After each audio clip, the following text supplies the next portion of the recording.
आज की इस क्लास में हम देखने वाले हैं कि बिजी को हम कैसे डाउनलोड कर सकते हैं, कहाँ से डाउनलोड करना है, कैसे उसको हमें इंस्टॉल करना है और उसका ओवरव्यू आज की हम इस फर्स्ट क्लास के अंदर देखेंगे। तो सबसे पहले मैं आपको बता दूं उसको डाउनलोड कैसे करना है। तो आपके सिस्टम में कोई भी ब्राउज़र हो, जैसे मेरे सिस्टम में गूगल क्रोम है, अगर आपके सिस्टम में कोई दूसरा ब्राउज़र है तो कोई सा भी ब्राउज़र उसमें आप ओपन कर सकते हो। और इसका वेबसाइट का लिंक मैं आपको डिस्क्रिप्शन में दे दूंगा। छोटी सी वेबसाइट, आप नोट भी कर सकते हैं इसको, www.busywin.com ये वेबसाइट है। busy.in भी डाल सकते हो आप। जैसे ये डालोगे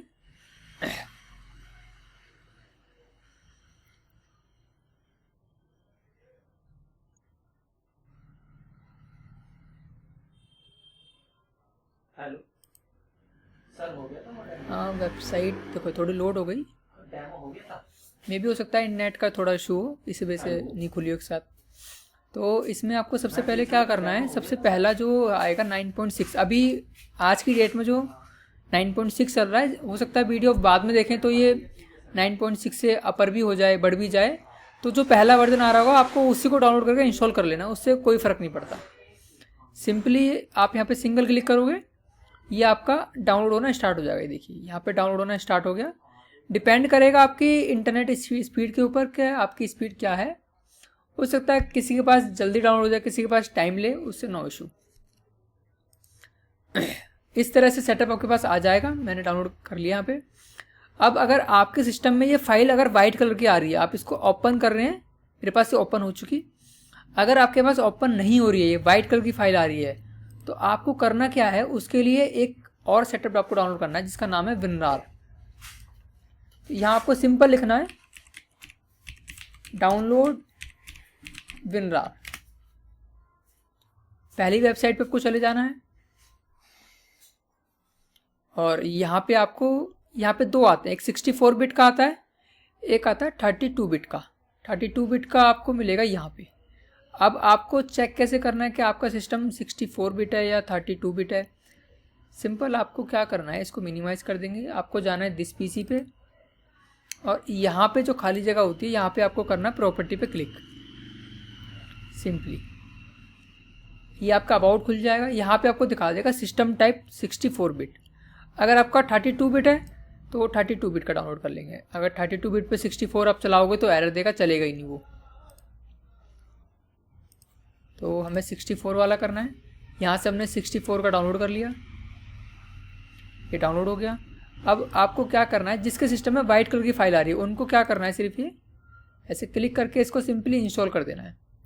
अभी इंस्टॉल करने से पहले दिखाऊँ, ये वाली फाइल देखो येलो आ रही है हल्की हल्की, ये ऐसे बुक्स में कन्वर्ट हो जाएगी। इसको हम यहाँ से कट कर देंगे। अब देखिए सेटअप ई बुक्स के अंदर आ गया। अब दो तरीके हैं, तो राइट क्लिक करके इसको एक्सट्रैक्ट हेयर कर लो। एक्सट्रैक्ट हेयर करोगे तो ये सेटअप मैंने पहले से निकाल के रखा हुआ है यहाँ पे, ये इस तरह का आ जाएगा। या इसको क्लिक करके आप यहाँ से इसको ओपन भी कर सकते हो। डबल क्लिक करोगे आपका इंस्टॉल होना स्टार्ट हो जाएगा इस तरीके से। अब सिंपली कुछ नहीं करना, जो जो ऑप्शन आएगा नेक्स्ट नेक्स्ट नेक्स्ट करते जाओ। यहाँ से ये ऑटोमेटिकली आपका इंस्टॉल हो जाएगा। आई एक्सेप्ट कर दो, जितनी भी इसकी टर्म्स कंडीशंस होती हैं उसको हमने एक्सेप्ट कर लिया। कहाँ पे इंस्टॉल करना है, डिफ़ॉल्ट जो इसका रहता है सी ड्राइव बिजी फोल्डर के अंदर रहता है, तो नो प्रॉब्लम। इसको नेक्स्ट कर देंगे। अब ये अपनी फाइल बनाना इसने स्टार्ट कर दिया, मतलब कि इंस्टॉलेशन इसने स्टार्ट कर दी।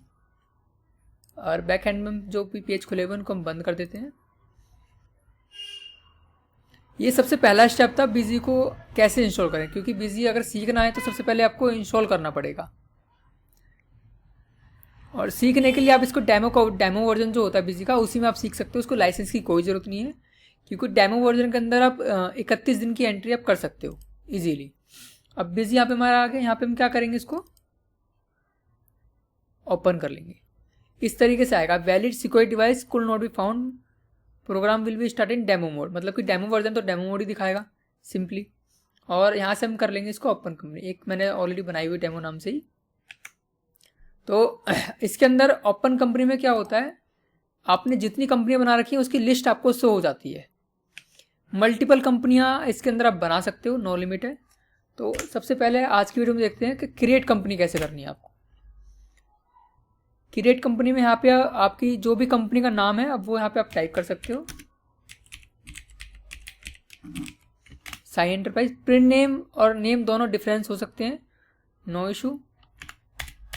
शॉर्ट नेम यहाँ पे कोई कंपनी का नाम है जैसे साई एंटरप्राइज, एस और ई हमने कर दिया, ये शॉर्ट नेम हमारा हो गया, तो वो आप डाल सकते हो। कंट्री हमारी हो गई, स्टेट हमारा हो गया यहाँ पे। और सबसे मेन चीज़, सबसे इम्पोर्टेंट चीज़, यहाँ पे आपको जो डेट रखनी है दोनों के अंदर। फाइनेंशियल तो हमारा जो इंडिया का है वो 1/4 से स्टार्ट होता है, मतलब 1 अप्रैल से स्टार्ट होता है।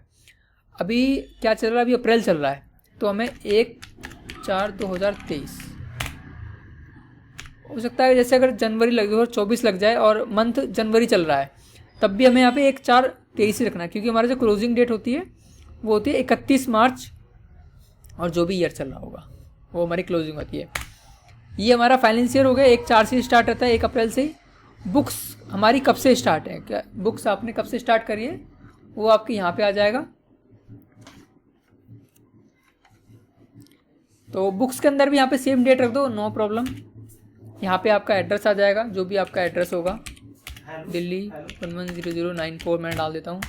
पिन कोड आ गया आपका, पैन नंबर आ गया आपका, यहाँ पे एरिया का वार्ड नंबर, टेलीफोन नंबर यहाँ पे हम डाल देते हैं। ईमेल आईडी यहाँ पे आप डाल दो, जो भी ईमेल आईडी है आपकी, @outlook कर देते हैं यहाँ पे। ठीक है, डिटेल जो है डाल दो, नहीं छोड़ दो। अकाउंटेंट डिटेल और सीए डिटेल आप ब्लैंक छोड़ दो, नो प्रॉब्लम। ये उसके लिए होता है जैसे कि आप किसी कंपनी में काम करते हो और आपके जो ऑनर हैं वो आपकी डिटेल के अंदर मेंशन करना चाहते हैं, कभी भी उनको आपकी डिटेल देखना चेक कर सकते हैं। बेसिकली इन्फॉर्मेशन है ये। और करेंसी सिंबल ये आपको चेंज नहीं करने, ये एज इट इज़ रखने हैं आपको। अनेबल जीएसटी, वैट के अंदर जीएसटी चलेगा, वैट तो अब है नहीं। सेस क्या है, एक तरह का जो है एडिशनल टैक्स है, लगता किस पे है, जैसे दारू हो गई, कोल्ड ड्रिंक हो गई, सिगरेट हो गई, इन चीज़ों पे सेस लगता है। तो आप सेस लगाना चाहो तो लगा सकते हो, नहीं तो ब्लैंक छोड़ सकते हो इसको सिंपली। यहाँ पे जीएसटी में आ जाएगा। टाइप ऑफ डीलर 2 तरह के होते हैं, एक रेगुलर, एक कॉम्पोजिशन। रेगुलर में जितना टैक्स आपका बनता है, मान के जितने हमने परचेज करी, जितनी सेल करी, उसका बीच का जो टैक्स होगा वो आप गवर्नमेंट को पे कर दोगे। कॉम्पोजिशन में क्या होता है, गवर्नमेंट फिक्स कर देती है 1% या 2% टोटल सेल का आप गवर्नमेंट को पे करोगे, उसमें परचेज का आपको कुछ इनपुट नहीं मिलता। डिफ़ॉल्ट टैक्स रेट यहाँ पे 0 रखोगे तो सेल टाइप जो होगी आपकी, सेल के अंदर जितनी भी टैक्स कैटेगरी सारी क्रिएट कर देगा। अगर यहाँ पर टाइप कर दी 5%, तो जो सेल टाइप होगी, सेल टाइप का सिर्फ 5% की टैक्स, 5% की सेल टाइप ही आएगी, बाकी नहीं आएंगी आपकी। तो दोनों में आप 0 रखो, सारी क्रिएट कर देगा। और उसके बाद नीचे वाले ऑप्शन जो हैं, अगर आपने ऑलरेडी कोई कंपनी बना रखी है और उसमें आपने कुछ सेटिंग्स, कुछ कॉन्फ़िगरेशन की हुई हैं, उसको आपको कॉपी करना है इस कंपनी के अंदर, तो आप कर दोगे कॉपी कॉन्फ़िगरेशन। आपसे कंपनी पूछेगा, कंपनी बताओगे, उसका जो यूज़र नेम होगा, पासवर्ड होगा वो बताओगे। अगर नहीं है तो आपसे यूज़र नेम पासवर्ड नहीं पूछेगा वो। सेकंड ऑप्शन है, मतलब कॉन्फ़िगरेशन तो कॉपी करेगा ही, साथ में जो अपने मास्टर्स बना रखे होंगे उनको भी कॉपी कर लेगा, जैसे कि पार्टी हो गई, आपके आइटम हो गए, टैक्स कैटेगरी, उनको भी कॉपी कर लेगा। उसके बाद फोर्थ ऑप्शन है कि मास्टर भी कॉपी करेगा, कॉन्फ़िगरेशन भी कॉपी करेगा, और जो यूज़र, मतलब आपने अलग अलग पासवर्ड बना रखे हैं, जैसे एक आपका एम्प्लॉय है, उसको आपने एक पासवर्ड बना के दे रखा है, और उस पासवर्ड के अंदर आपने परमिशंस लगा रखी हैं कि आप सिर्फ सेल का बिल बना सकते हो, परचेज की एंट्री कर सकते हो, वाउचर डिलीट नहीं कर सकते, ये सारी परमिशंस लगा रखी हैं। तो उनको, जो वो यूज़र है, वो यूज़र भी आप जो है उनको कॉपी कर सकते हो ईजीली। तो अभी हम नोट रिकॉर्ड करते हैं, सेव करते हैं यहाँ पे।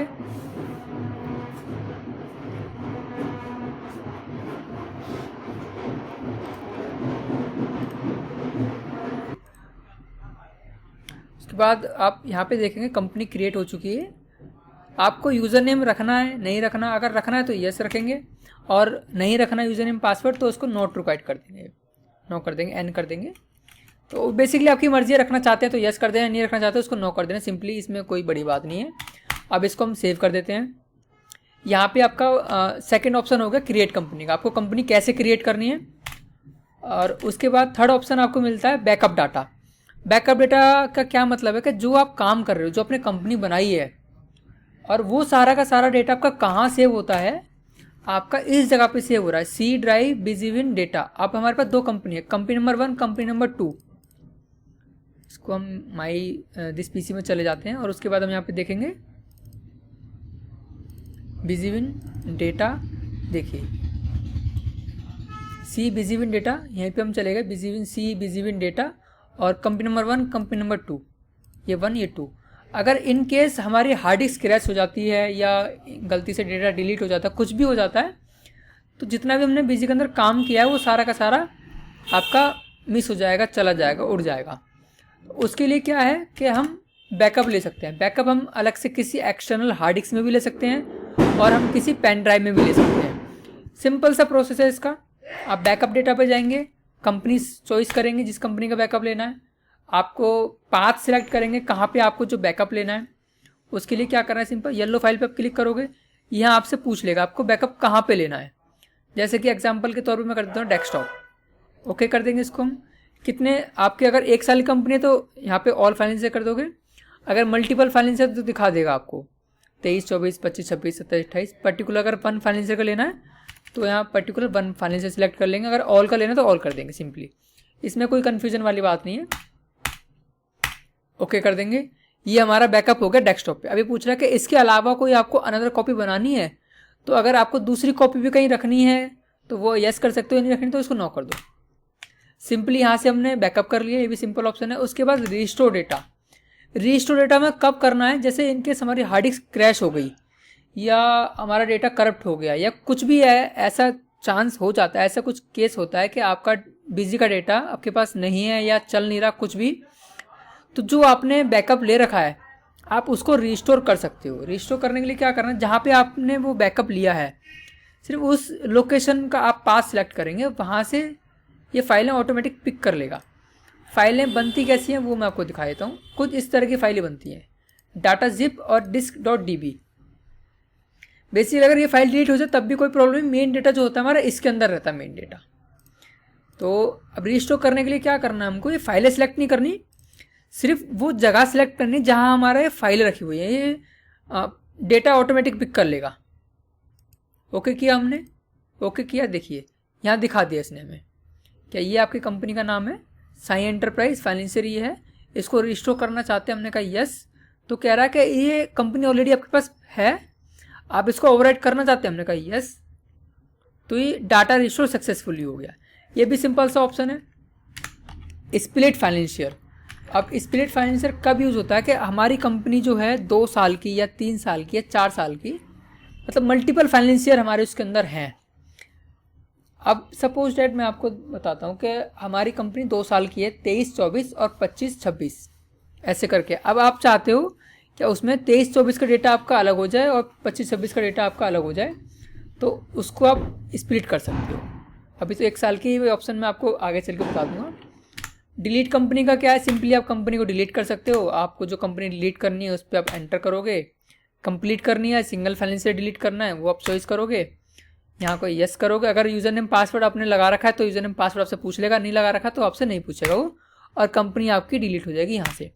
लेकिन यहाँ से कंपनी डिलीट होने के बाद वो रिस्टोर नहीं होती है, रिकवरी नहीं होती है उस कंपनी की। री इंडेक्स डेटाबेस क्या होता है, बेसिकली अगर कंपनी में कोई छोटा मोटा एरर आता है तो उसको आप री इंडेक्स डेटाबेस से ठीक कर सकते हो। और इसके ऊपर मैं एक अलग से डेडिकेटेड वीडियो बना दूंगा क्योंकि ये बड़ा लंबा पार्ट है ये वाला। उसके बाद convert data to old structure. अब बेसिकली क्या होता था कि अभी तो 21 चल रहा है, इससे पहले 12 वर्जन 14 वर्जन बिजली के चलते थे, तो उनका जो डेटाबेस था वो अलग तरह का था। तो अगर मान के चलो 12 वर्जन का डेटा 21 में चला रहे हो और वापस से वो डेटा आपको जो है 12 वर्जन में चलाना है, तो 12 वर्जन में नो कंपनी फाउंड दिखाएगा जब तक उसको आप convert data to old structure नहीं कर देंगे। इससे क्या होगा कि जो उसका डेटा का स्ट्रक्चर होगा वो पुराने वर्जन के लिए ही बन जाएगा। सिंपल सा, इसकी अब ज़रूरत नहीं पड़ती है, वैसे मैंने आपको समझा रहा हूँ, इसकी ज़रूरत आपको नहीं पड़ेगी बिल्कुल भी। सेट डाटा डायरेक्टरी, ये एक इम्पोर्टेंट चीज़ है। इसमें क्या होता है साहब, ये पाथ हमारा सेट हो रखा है सी बिजीविन डेटा। अब हमारे कंप्यूटर की जो विंडो इंस्टॉल होती है वो भी सी ड्राइव में होती है। इनकेस अगर विंडो उड़ गई तो डेटा भी हमारा सारा चला गया। अब हम चाहते हैं कि हमारा जो डेटा है वो हमारी डी ड्राइव में रहे या हमारी ई ड्राइव में रहे, या फिर हम डेटा अपनी पेन ड्राइव में रखना चाहते हैं, तो यहाँ से सिंपली आप उसको पाथ सिलेक्ट कर सकते हो। अब पाथ सिलेक्ट करते समय आपको एक चीज़ का ध्यान रखना है, आप जहाँ भी आपको सेट करना है, जैसे ये है बिजीबिन में गए, डेटा में गए, कुछ लोग क्या करते हैं इसको सिलेक्ट कर लेते हैं कंपनी को। अब जब इसको सेलेक्ट करेंगे आप तो क्या दिखाएगा ये, no company found, no company found at ये पाथ। मतलब यहाँ पे क्या होता है कि जिस जगह पे कंपनी रखी हुई है पर्टिकुलर उस फोल्डर का पाथ सेलेक्ट करना है, ना कि कंपनी का पाथ सेट करना है। अगर कंपनी का पाथ सेट करोगे, जो कंपनी फोल्डर उसका पाथ सेट करोगे तो नो कंपनी फाउंड आएगी। तो अभी हम क्या करेंगे, ये किया हमने। अभी डेटा फोल्डर में सारी कंपनी रखी हुई हमारी, तो हम सिर्फ डेटा फोल्डर तक ही सिलेक्ट करेंगे, उसके बाद हम सिलेक्ट नहीं करेंगे, ओके कर देंगे। इसके अंदर जितनी कंपनियां होंगी ये ऑटोमेटिक पिक कर लेगा इजीली। ये भी बड़ा सिंपल से ऑप्शन है। सिलेक्ट पीसी मॉडल, 3 तरह के पीसी के अंदर मॉडल आते हैं, basic, standard, enterprise. But demo copy के अंदर आप तीनों में से कोई सा भी यूज़ कर सकते हो। एक्सेस मोड के अंदर आता है, एक MS SQL के अंदर आता है। ये बेसिकली डेटाबेस टाइप है। एक MS एक्सेस होता है, MS एक्सेस जो होता है जैसे हमारा MS वर्ड होता है, MS एक्सेल होता है, MS ऑफिस का ही पार्ट होता है एक MS एक्सेस। तो बिजी अपना MS एक्सेस के ऊपर अपना डेटा बनाता है, और दूसरा इसका एक वर्जन होता है MS SQL। और दूसरा MS SQL इसलिए यूज़ करते हैं क्योंकि अगर आपका बिजी का डेटा 2 GB से ऊपर चला गया है, मतलब कि बहुत हैवी डेटा है, तो फिर उसके लिए हम जो डेटाबेस है वो MS SQL यूज़ करते हैं। उसमें थोड़ा सा फास्ट चलता है और उसमें डेटा करप्शन चांस कम रहते हैं। सिंगल यूज़र आता है अब, और मल्टी यूज़र। डुअल यूज़र अब कंपनी ने बंद कर दिया, डुअल यूज़र नहीं आते अब। पुराने चल रहे होंगे, अब लेटेस्ट अब नहीं आ रहे हैं। सिंगल और मल्टी चलते हैं सिर्फ अब। सिंगल आप एक सिस्टम पे चला सकते हो, मल्टी आप 25 सिस्टम पे चला सकते हो। और जो आपस में कनेक्टिविटी होती है वो लैन वायर के थ्रू होती है, एक जिसमें कि हम सर्वर असाइन कर देते हैं और बाकी जितने सिस्टम होंगे लैन से कनेक्ट रहेंगे और वो सारे हमारे क्लाइंट सिस्टम बन जाते हैं सिंपली। ये सब कनेक्टिविटी कैसे होती है ये भी मैं आपको आगे चल के बताऊँगा। लाइसेंस मैनेजमेंट को छोड़ देते हैं। ट्रेनिंग हेल्प वीडियो के अंदर ट्रेनिंग हेल्प वीडियो आप देख सकते हो। चेक बिजी अपडेट के अंदर आप ये चेक कर सकते हो कि अभी लेटेस्ट रिलीज कौन सा चल रहा है, और यहीं से उसको आप डाउनलोड भी कर सकते हो। लेटेस्ट हमारा 9.6 ही है, तो अभी ये नहीं दिखा रहा है। और बिजी एजेंट जो है इसके बारे में मैं आगे बात करूँगा। तो आज की वीडियो में सिर्फ इतना ही, कल की वीडियो में इसके आगे सीखेंगे हम।